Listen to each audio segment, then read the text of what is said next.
Psyu, você já viu um clarão passando rápido pela rua e achou que era um carro de bombeiros? No Kappa Kids, a gente descobriu que nem tudo que brilha é lanterna. No meio dos prédios e do asfalto, algo incrível está galopando. Som de cascos metálicos. Clock, clock, clock, é ela! A mula sem cabeça chegou na cidade! Diferente das histórias antigas, a mula de hoje é ultra veloz. Ela usa suas ferraduras de ouro para saltar sobre o trânsito.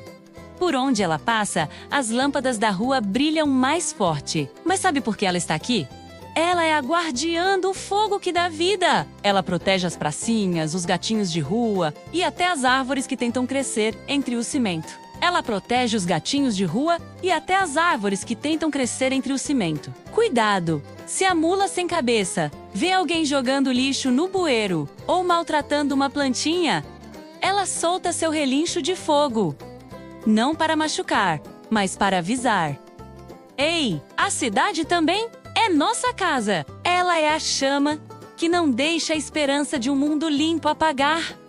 Imagina só o Saci pegando carona no fogo dela? Ia ser uma confusão radical. A lição de hoje, amiguinhos, é que a mula sem cabeça não é assustadora se você tiver o coração bom. Ela nos ensina que o fogo da coragem deve estar dentro de nós. Assim como ela ilumina a noite escura, nós devemos iluminar o mundo com boas ações. Reciclar, cuidar dos animais e respeitar o próximo é o que mantém a chama da mula brilhando bonita.